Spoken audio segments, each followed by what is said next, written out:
Yep.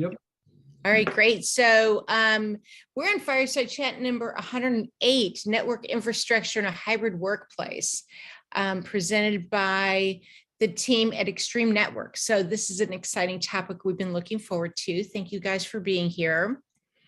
Let me see if I can move forward here. Okay, do we have polling questions this week? Steve said he thought we did, but I'm not sure. I don't see any. So headquarters, do we have any polling questions this week? For those of you that are new, we typically do a couple polling questions as it relates to our session, just to get the pulse of what's going on with our participants. It looks like we may not have them this week, so bear with me. Yeah, I didn't see any on the Zoom registration. Okay, great. So happening this week, so much thanks to Scott Murphy and his insights on Teams. And we're going to be continuing the conversation next week. So if y'all have missed that piece, members are able to listen or look at the recording of that on the website. And we'll look forward to Scott wrapping up that conversation next week. And I don't know about y'all, but I found it very, very informative. He has some great content, and looking at his slides for next week, definitely worth attending. So if you have any Zoom, chat or questions, please, if you would, or aha moments, please put them in the chat. We want to give our speakers time to present their materials. So if there's a question or whatever, please raise your hand or put it in the chat window so we can address them as they come up. Okay, famous facts. I'm not sure if these are new favorite facts. Okay, what percentage of adults own a smartphone? Anybody want to guess? 60. 85. 85, 60? 92. 92. Okay. All right. Well, let's see what the answer is. 85%, 95% for ages 18 to 49, up from 35% in 2011. So that's really interesting. Well, is that only in the United States, or is that worldwide? Oh, that's a good question. I don't know the answer to. I would assume that this is United States, simply because I don't know that we have that kind of proliferation around the world. Do y'all? The source is Ring Central, so I don't know.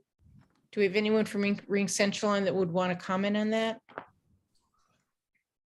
Actually, a lot of foreign countries had mobile phones before the United States, so just curious. Right. Yeah, that'd be interesting to know. We'll have to ask our illustrious leader on that one. Okay, next, percentage of people who believe phone calls lead to a better personal relationship at work. Depends who you call. Right. It's pretty high, 80, 90%. Is expiring, then it's 95%. Wait, say that again. I heard 80 to 90%. In Fletch, what did you say? I said if they're selling car warranty insurance, it's 95%. That's right. All right, so let's see what the answer is. This is new to me too. 65% and 76 believe that colleagues who use voice communications are more connected to each other. So that's an interesting, fun fact. I actually think that it's much more effective way to communicate in a lot of cases. But I've also been known to not be short of words. So hey, Denise, for your first question, I happened to look it up. Oh, good. Number of smartphone and mobile phone users worldwide in billions. In 2022, smartphones is 6.64 billion, and number of mobile phones is 7.26. Wow. So that's there's 83.72% of the people have smartphones today. Wow, that is incredible. Wow. And Okay. Well, thanks for doing global, that. right? Global. Yes, global, and 91.54 have mobile phones in the world. That's how many people have them. That's crazy. But some people have more than one mobile phone. That's kind of what it sounds like based on those statistics. There you go. You got it. Interesting. All right. Very cool. Thank you for doing that. advertises 85% smartphones. Who does? CTIA, Cellular Telephone Industry Alliance. Oh, okay. All right, good. Oh, that's a very interesting, cool fact. Thank you. Okay, so this week we have Larry Baker, Senior Manager of Network Operations, and John Abel, CIO for Extreme Networks. So welcome. Oh, where'd I go? There we go. Okay, sorry. Next week, we have Scott Murphy doing the part 2 of his hybrid work environment. And I have to tell y'all, this is a must see. It was really well done. And thank you, Scott, for the content. Okay, do we have an infomercial this week? Yes, I am doing the infomercial for, and it involves our VAC member Google. So, and they're Okay. promoting their webinar on the VAC webinar series next week. In that webinar, Matt Clare, senior partner. Whoops, my screen just shifted on me. Senior partner development manager for Google Chrome OS is going to step through all the ways that Google is helping transform contact center operations globally. That's going to include an overview of key business challenges facing contact centers, how Google can help, and a deep dive into the Chrome OS, and specifically the Chrome Enterprise Recommended Program of Contact Center ISV partners. That's helping businesses secure, optimize their contact center operations. So be sure, join us at the drive-in. It's summertime next week. Coming events. That's my contributions. Make sure you're on the VAC webinar. Great. Thanks. All right, great. Thank you. And if y'all have not been on a VAC webinar, it's always super informative, great deep dive, great questions. It's certainly worth your time. So join us. Is it the second and fourth? No, the first and third First and third week. Tuesdays? Yep. Yeah, we went to Yeah, okay. one vendor, 45 minutes, and we're booked almost to the end of the year. So Good. Now I can't find my screen again. Sorry. There we go. All right.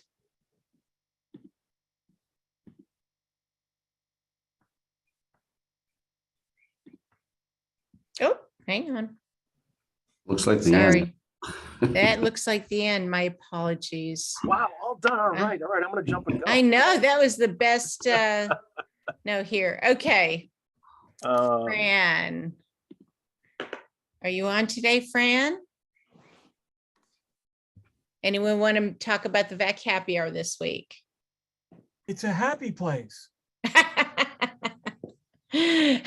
We get together every other week at 6 p.m. Eastern for VAC happy hour. And there's always some fun discussion. You bring your own beverage, and it's a great way to learn about a lot of the folks in the organization on a professional and personal level. So y'all join them.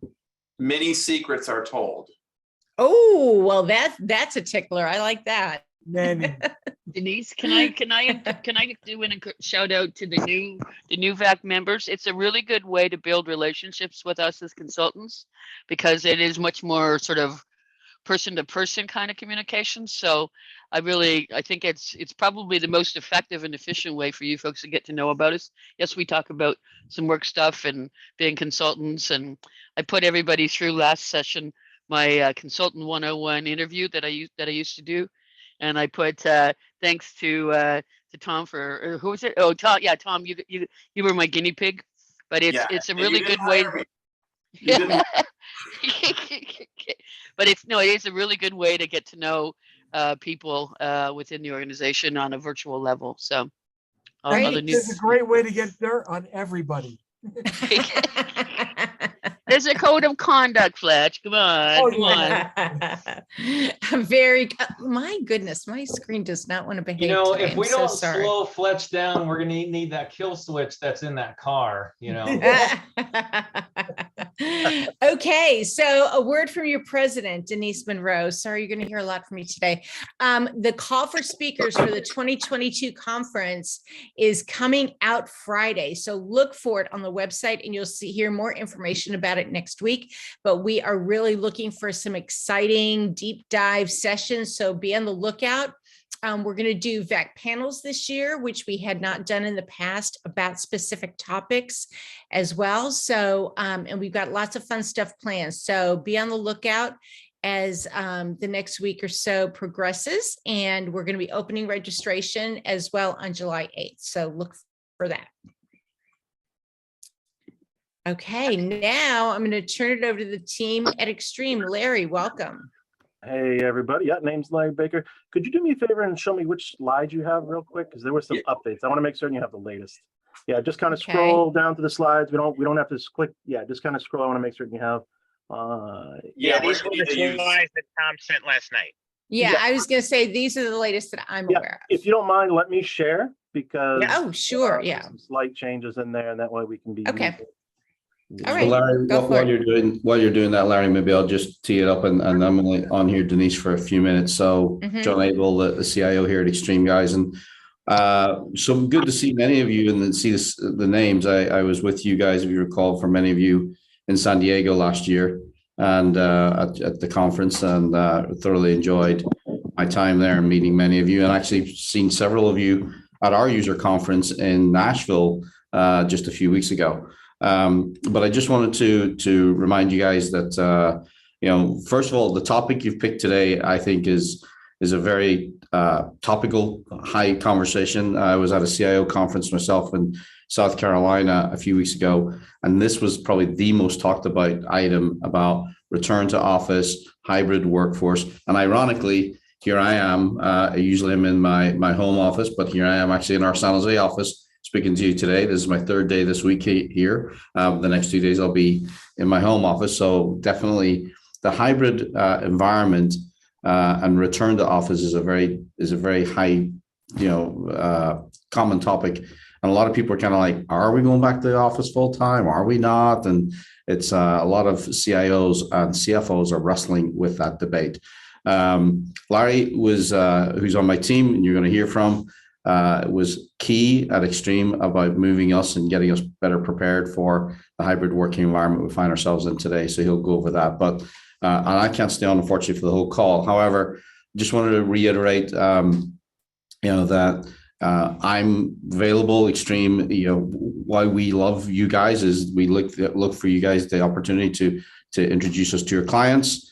If I can help in any way as an executive here at the company, with Tom Fitzpatrick, obviously, who's also on the call, more than always happy to engage. I love speaking with customers, and you guys are a good avenue into that. So, Tom, I think I'll hand it over to you, say a few words, and then we'll get Larry going here. Great, sounds good. Thank you very much, John. And by the way, it's the end of our quarter, so John's being pulled about 500 different directions today. End of our year, actually. Yes. Tomorrow's the last day for booking revenue. Yeah, so we got to go sell some stuff. So thank you again. So, and I know this is a very technical presentation. This is not a marketing presentation at all. So you can be very happy about that, everybody. But I do have to put my marketing hat on just for a second because it does relate to hybrid workplace. But by the way, my boss is Wes Garreau, and if all of you know Wes, he's our CMO. And if I don't put this slide up, he will kill me, which none of us want. But I do want to talk just for 30 seconds about this infinite enterprise thing. And what that is our way at Extreme of describing our approach to the network of today. And as you're going to hear Larry talk, this was really our North Star throughout that journey that we made. And you'll see that there's 3 different aspects to it. The infinitely distributed part means that the goal there is to make sure that we're meeting the users of the network where they are. And today we know the users are everywhere, and it's really very critical to that. We want to make sure that the network is using, or excuse me, the workplace is using the technology that evolves and revolves around those users. And it's not just those who are consuming the network services, but it's those who are administering and managing the network as well. So we've got to be sensitive to that.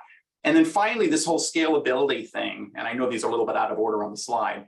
The scalability is that the technology is there, that we are being reliable for people everywhere, even what we call the branch of one. So that's really what this is, and that's our North Star. So Larry's going to go into our journey and how we at Extreme did our hybrid workplace that we just saw John living and breathing. So with that, I'm going to pass it over to Larry. And Larry, if you could take it away. Awesome. Thanks, Tom. So, hi, everyone. Name's Larry Baker. Some really quick background on me. I'm not marketing. I'm not sales. Don't think I'm going to talk about any pieces around that aspect of this. If you want to talk about how we've utilized Extreme product in our own network, I'd be more than happy to have those discussions either one-on-one or maybe at a follow-up meeting. My contact information will be at the end, so you guys can all reach out if you want to reach me for there. So a little bit about my background. So I started working in the network industry back in the mid to late 90s. It actually was either 96 or 97 for a little company called Cabletron Systems. After looking at a few of your backgrounds, you probably recognize that name. It's a company that's long gone, but back in the day, they had a pretty strong presence in the telco world around their WAN solutions. But at the time, I started supporting token ring and FDDI. I worked third shift. I was one of the guys you would call if you had a problem with your token ring or FDDI network. You'd be calling me for help in the middle of the night. And then over the years, I worked my way through the support organization up to being a product support engineer, to eventually moving over to our own IT team as a network engineer, supporting the network of the company, where basically I started my career, which is unheard of in today's world. And then after working as a network engineer, I finally worked my way up into managing the network operations team. I'm sure you guys know about Extreme. We are a worldwide company. We have offices all over the globe in every single geo, and our network team is small. We only have 4 engineers plus me as far as managing the team, which really speaks to how well we can manage a large network with just a small group of users. So to really talk about it is, I'm one of these guys that work remote. I've got a virtual background on, but I happen to be in my home basement office. So this is actually a perfect example of, we're doing a meeting and I'm not in the office. And I work myself remote most of the time for a few reasons. And I was listening last week, and I can't remember who the gentleman was talking about why they work remote too, but there's a lot of parallels. For me, my team is spread around the globe. Not just my network operations team, but all the other IT teams, right? Not everybody's in one location. So we have to use the collaboration tools anyway. So it was a very simple shift when it became all time. The other one is the distance to my local office. Was it Mark? I can't remember the name from last week's video that I was watching. He had indicated that, one of the concerns is gas prices today. For me, my driving distance to my local office is 140 miles round trip. I don't know how that compares with everybody else, but for a lot of people, that can get expensive. When I do the math, it's about $58 out of my pocket when I have to drive to the office. So I do go to the office. I mean, we are network operations. We have to physically touch the gear every now and then. But if I'm not going in for either a company event, a customer meeting, or if I have to go physically touch a piece of hardware, I work remote. So, and I think a good chunk of the network folk probably do the same.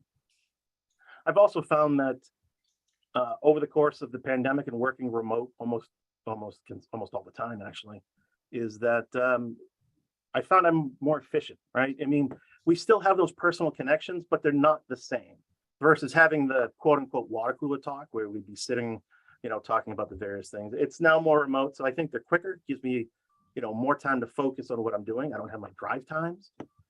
So now I can be more effective and work more efficiently and still have more time at home with the family. Now, going forward through this discussion, let's make it interactive, guys. Ask me questions as you have them, as they come up, because not only am I telling you about us, but I want to learn from you, right? My vision is, what did we do at Extreme, which is what I'm going to share, but a bunch of you have probably dealt with this, with your own customers, your own networks, where you've had to, deal with these issues and concerns. And if you found a smarter way to do things than I have, I'd like to think I'm the smartest guy on the planet. I'm not. I want to learn from you. So interrupt me. Let's talk. Let's make this interactive. I want to hear about the issues. I want to hear about how you address them. Or even if you ran into, there was a concern, but it didn't come to reality. That's okay too. All right, talking about what did hybrid mean before COVID? So before COVID hit, I think Extreme was probably like most other companies. We had a small numbers who were fully remote, right? always have your sales guys that are traveling to all their various customers. You've got the support guys. You've got SCs and engineers who, again, have to visit customer sites. But the vast majority of engineering, HR, marketing, a bunch of those folks, they're all in the office all the time. All we had to be concerned with from a network operations team was, how do we support the sales guys in the field? How do we support the SEs?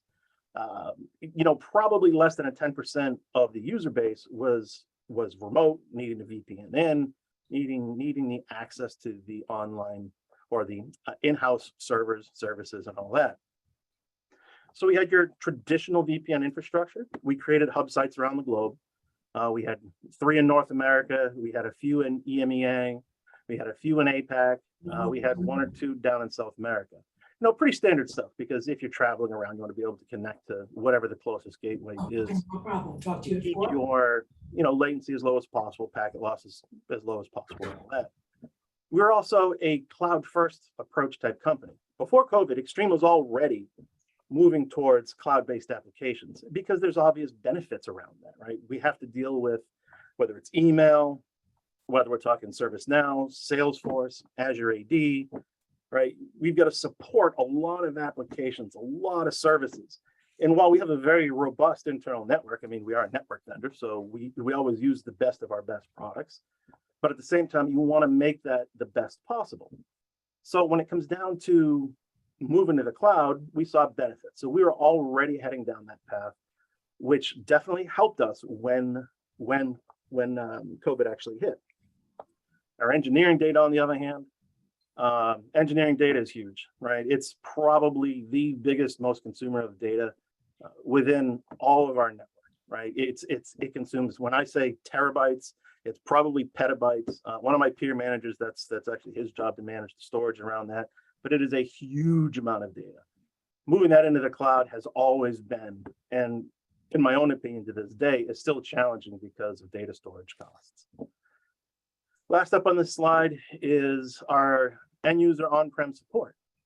So if you think back pre-COVID, again, how did we support our users? How did we deal with problems? How do we deal with resolving their issues? So when somebody ordered a device, it would have to get shipped to one of the offices. One of the service desk guys would unbox it.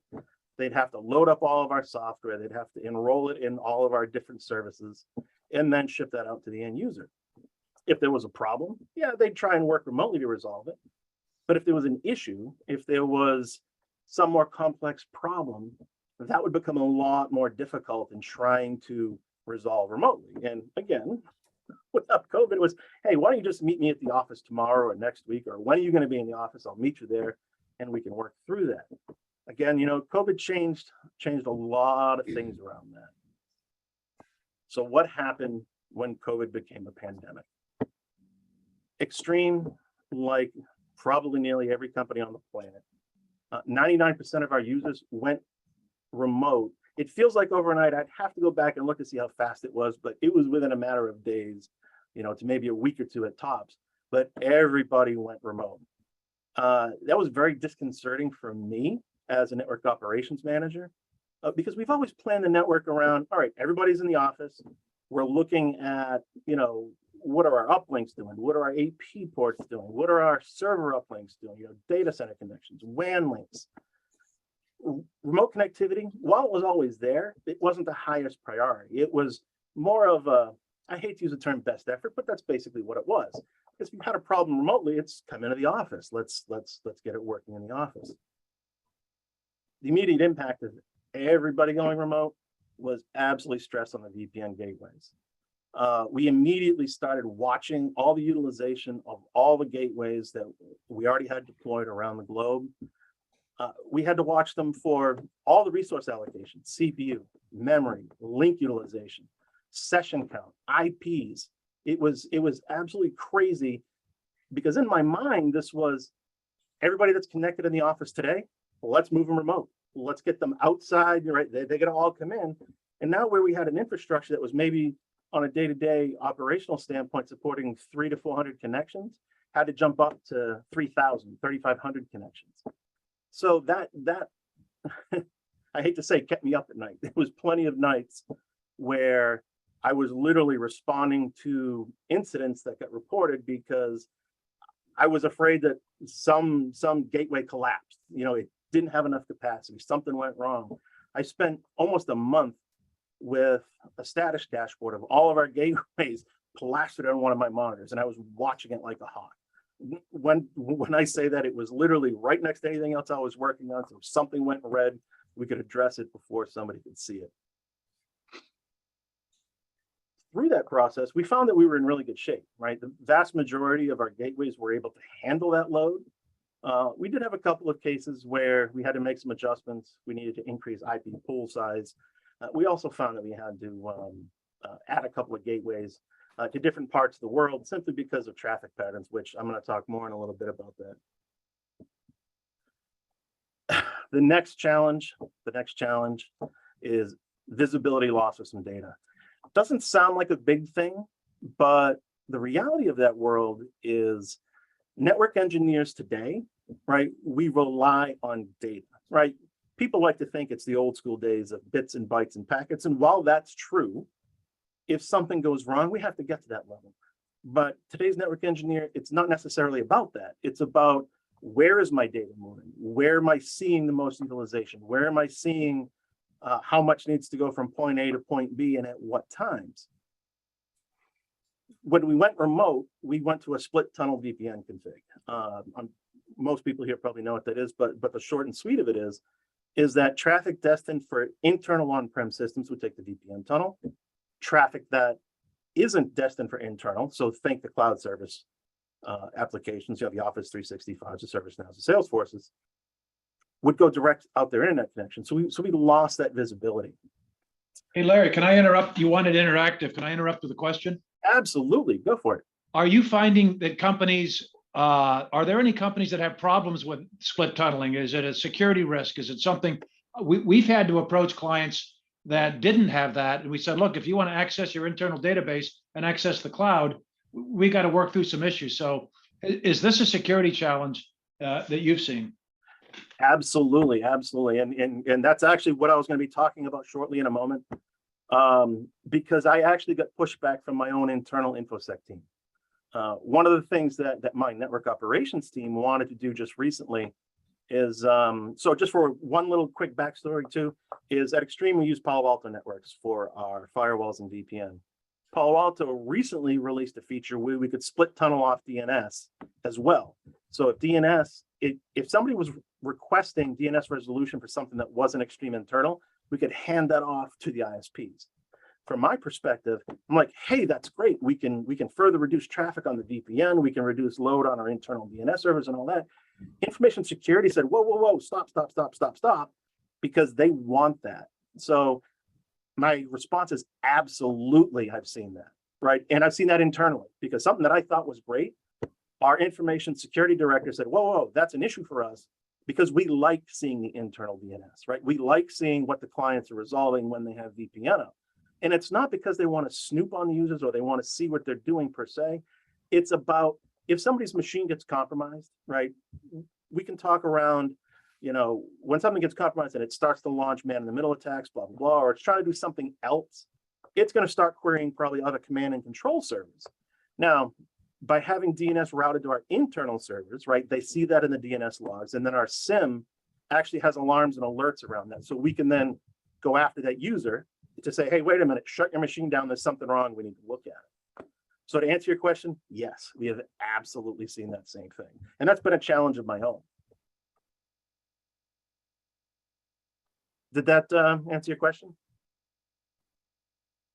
Yes, it did. Thank you. Perfect. So that visibility loss, by the way, isn't just for InfoSec. Like I had mentioned earlier, right, in the traditional world, my concerns were around my internal network utilization, right? I had to worry about how are my uplinks doing, you know, from my closets to my distributions, to my cores, to my data centers. How are the server links? I still have my data center visibility because even if somebody's remote and connecting in, right, I still see that point. But I lose, what does it mean in the VPN world? It made me rethink, how do I look at this, right? How am I looking at my data? And frankly, it's made me redesign or start thinking about redesigning our office networks. Because as part of this, right, Extreme, like every other company, I'm sure all of your customers and clients are probably thinking the same. When users move remote, we don't need as much on-prem infrastructure. We no longer need to have as many desks. We don't need to have as much square footage of office space. We don't need to have as many access points to be able to provide service. And Extreme is absolutely going through that same exercise, right? It's important, but it was one that it had to cause us to do a very hard shift in what are our analytics? What are we looking at? What are we tracking? What are we seeing? What are we watching? What's important? Made us question our own metrics and our own analytics of, is looking at this metric A, whatever it is, you can pick whatever it is. I mean, I'd say, the utilization of one of our WAN links, obviously that's important, but I probably care a whole bunch less now about my user network uplinks into my core networks, because we went from having a large number of users to a very small subset who still go into the office. There are days when we have company events or on-site, visits and all that, where that number is gonna explode, and I still need to, well, I say explode, go up to a larger number. And actually, I'll use Salem. So I'm based out of our Salem, New Hampshire office. That site, when it was originally set up, was designed to handle 500 users, right? The amount of users assigned to it was 500. Today, right, we can probably say 10% of that number is there every day. When we have an on-site event, that number might go from 40 or 50 to 100. So, but that's a big difference from having to plan for 500 people per day. So it's most definitely been an interesting challenge. All right, shifting to remote support. Our service desk, they've been heavily impacted through this because, again, I think I mentioned it already because I kind of jumped forward and then back based upon that question, but the service desk in the past, they'd always try and help people remotely, right? They'd always try and work through problems remotely, but you could only go so far. If it became a challenge, hey, just come into the office, I'll meet you there. Now that's changed. Now we have to rely, when I say we, the entire IT team, we rely on those collaboration tools. For Extreme, it's Teams and Zoom. That's become like the standard toolkit for the service desk, right? If it's not a standard problem like, oh, my password has expired or all that, and they could actually look at something, they're using those collaboration tools. Because if somebody had to ship a laptop back to the office, right? I mean, now the user's not going to have a machine for a few days. Let's say there's a whole bunch of users that have problems and they have to ship them back, have somebody touch them. Well, that simply just doesn't scale. So now they've had to shift to the whole remote support, which again, I'm sure you guys have seen as well. Then the network patterns changing, right? So this is big for me, guys. Again, my entire career is based around network engineering, right? Network patterns, how my traffic is moving, my analytics around that, that's always been huge to me, right? Because not only do I use it for troubleshooting, which by the way is probably one of the more important aspects of what I do, but planning. Like when I needed to start planning for, what's next? Where do I need to add capacity? Where do I need to remove capacity? It was amazing for me to watch how traffic shifted. And again, it shifted as those users went home. For Extreme, we're broken up into a couple different segments, right? We have our data center locations.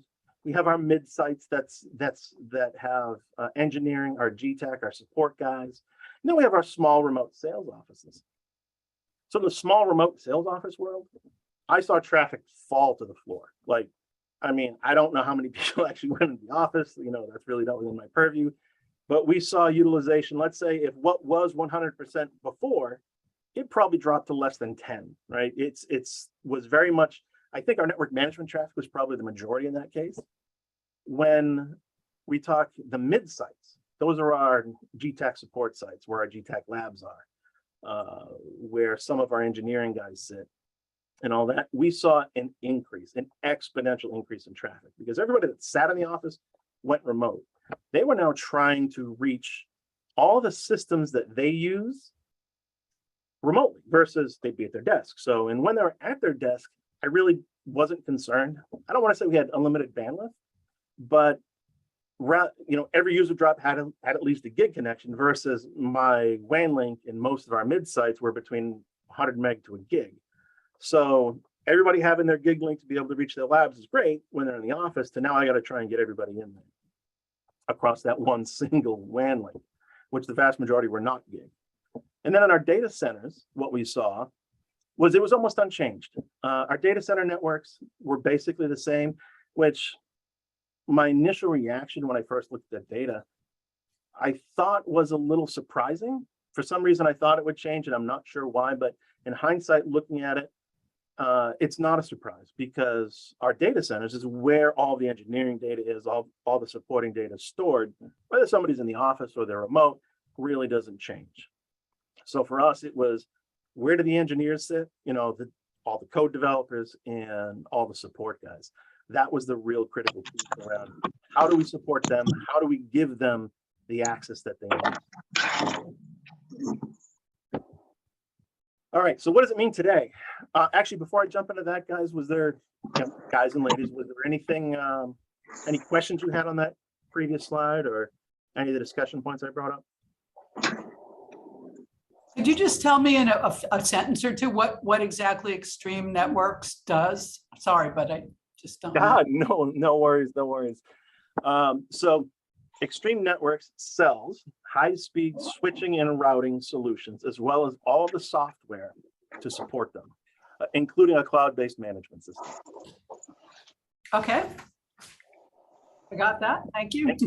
And certainly, Jane, I'm sure Tom would love to talk to you more about that if you'd like. Yeah, I was going to add one word there, which is we manufacture it. So we make routers, we make switches, we make access points. So yeah, as well as, again, it's all the software, right? It's all the analytics, it's the access points, it's how do we manage and control everything. Extreme, we are the end-to-end solution. And I say that again, and I wasn't going to talk marketing, but from my own network management tool set, 95% of what I use is all Extreme built. And one of our programs that we like to call it Extreme on Extreme is I work directly with our development teams on what makes sense. Does this work well in our own enterprise and infrastructure? So that way we use that testing as, before customers see it, hey, Larry and team, take this, use it, beat it up. Tell us what's broken. Tell us what works. Tell us what doesn't work. Tell us if you were to design it some other way, what would you like to see? For me, that's awesome because I love playing with beta type connectivity. Sometimes our user gets a little mad if we end up breaking something, but that's just all tongue in cheek. We usually don't break users. Anyway, all right, moving on. Unless you had any more questions there, Jane. No, that's helpful. Thank you. Perfect. Okay, any other questions? I'm just looking at the time, so I may have to pick up my pace a little bit. Do we have a hard stop at 1 or can I go a little long? it's a bit of a hard stop. Okay, Yep, no hard worries, stop. no worries. I'm just gonna pick up the pace. I don't have much more left to go, but I'm trying not to be too winded. Again, interrupt me if you need it, but I'm just gonna kind of move a little bit faster. So user workspaces in the office, definitely one of the things that we found. And by the way, this is what is hybrid today. So through everything that we've learned before, we're now into where is Extreme going forward.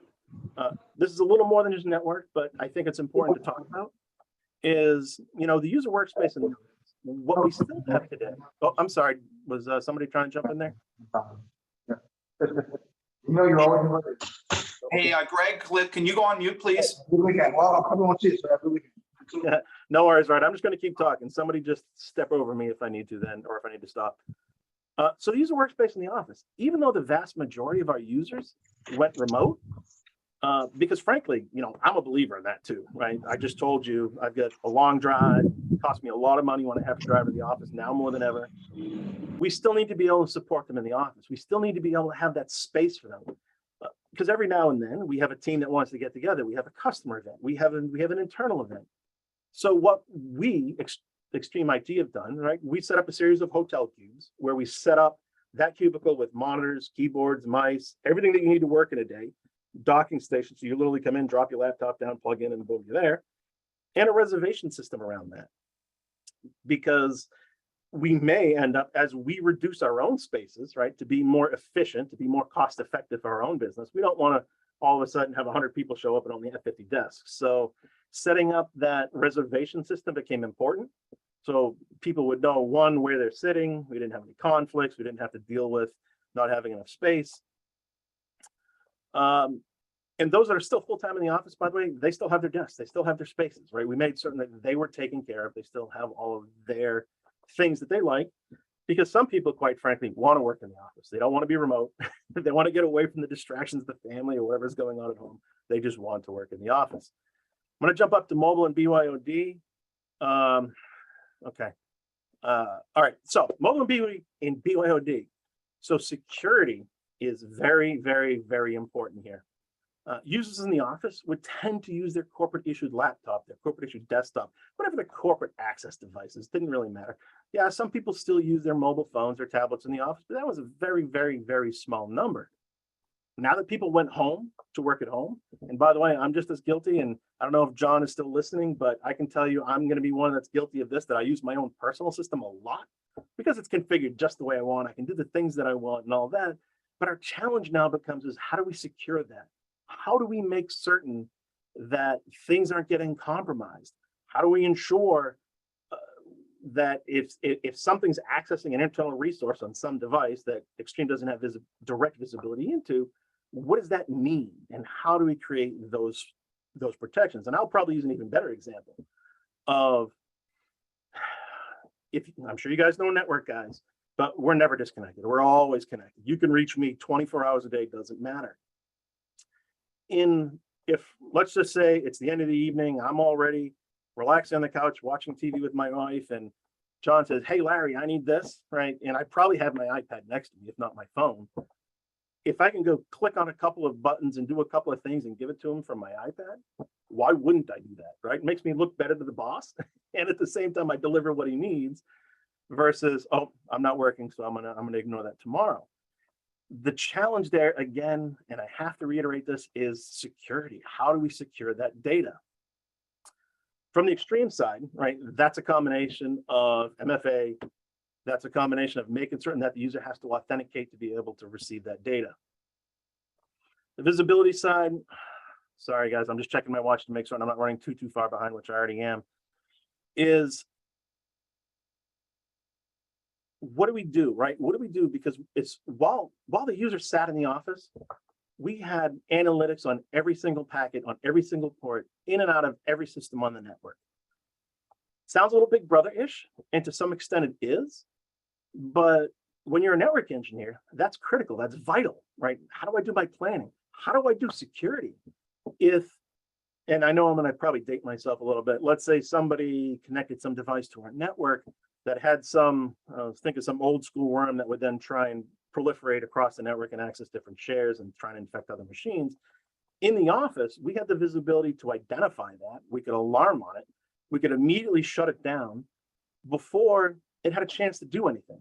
Or if it did go somewhere, we would have logs out of our NAC system to be able to figure out where did it go, what did it reach, how do we stop it, how do we shut it down before it could do any real severe damage. We lose that visibility. We lose that, what is that user client doing when it's remote? In the cloud apps world, you could argue it's important, it's not important, it's majorly important or not, but it's the internal stuff, then it gets even more critical. We're still, and I'm going to talk about this on the next slide, we're still fighting with this ourselves of how do we gain that visibility back. On the collaboration tools, again, I already mentioned we're using Zoom and Teams.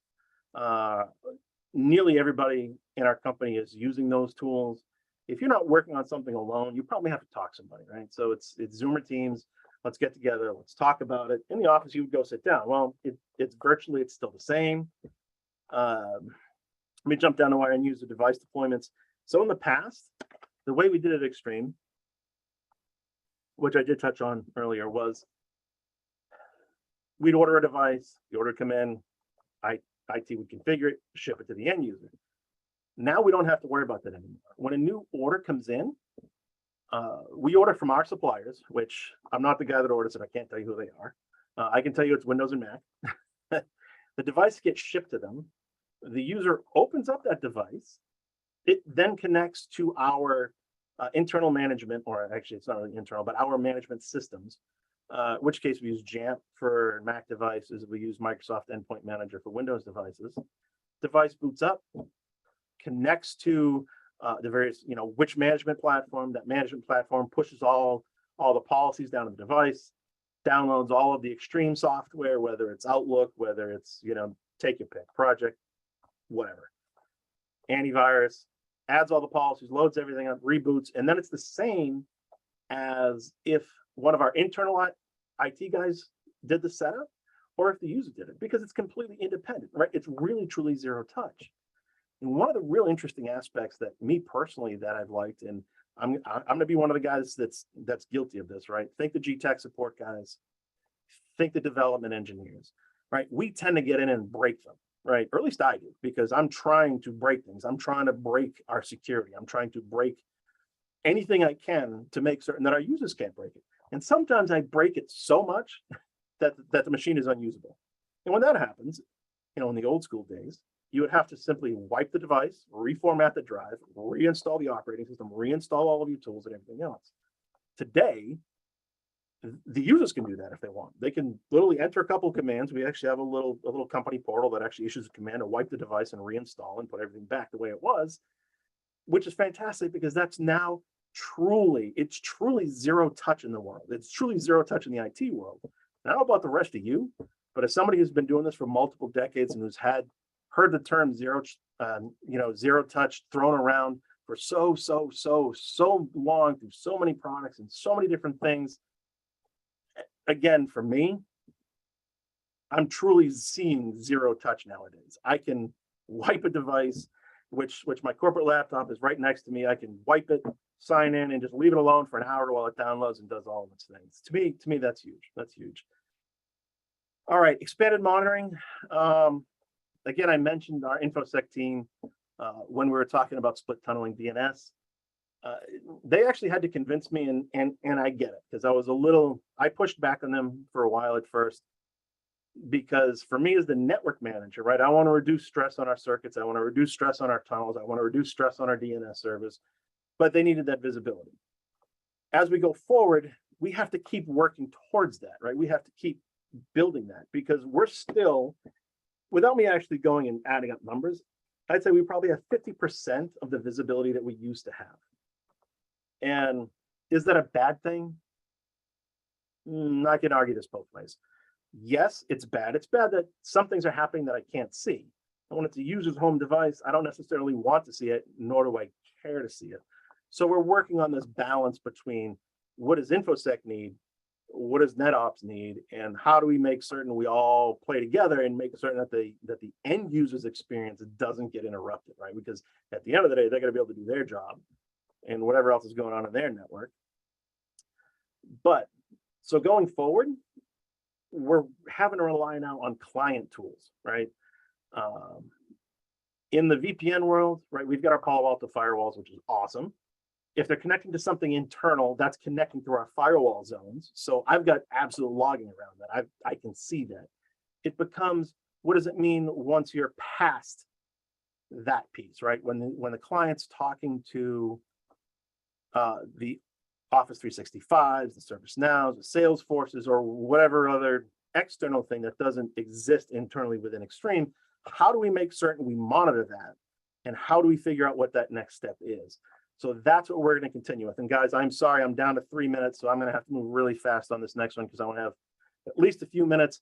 So things that we were prepared for rather, before the pandemic hit. So we had split tunnel VPN. Yes, that was already there. We had great VPN gateway distribution. So that way we weren't bottlenecked in any part of the country. Our internet circuit sizing was great in most of our cases. We did find a few places where we had to adjust. But I think we did really good there. And the majority of our major applications was already cloud-based. So changes that we had to make is we had to create increased monitoring of the VPN activity. That became huge to make certain that people had the connectivity when they needed it. People could reach the resources if they were internal, external, it didn't matter. We did find that we had some gaps in our VPN gateways and where they were placed, right? Some of our sales offices, we found that they needed more or closer gateways versus having to say, if you were in South America, go to a North American gateway. MFA for BYOD, that's huge, guys. We can get into a whole, I could spend an hour talking security around that, which I'm more than happy to down the road. The remote end user device support and the zero touch device deployments, those are gigantic. Being able to make certain that our internal service desk team have the ability to help our users, the ability to deploy devices remotely and let them redeploy their own device if it became necessary. And with that, we have 2 minutes for any questions, and I will be more than happy to set up, and I'm going to jump to the last slide just because it has my contact info there. Send me an email if we want to talk, if you want to talk about specific products and solutions and how we address different network concerns. I'd love to get into that. Larry, I do have a question for you. Yes, this is please. Brendan. Hey, so with everyone working hybrid, have you seen any need to adjust the size of internet circuits with that, up or down? Absolutely, we did. Absolutely. I will say I have not adjusted anything down. And the reason being is our standard network connectivity size is a 100 megabit circuit per office.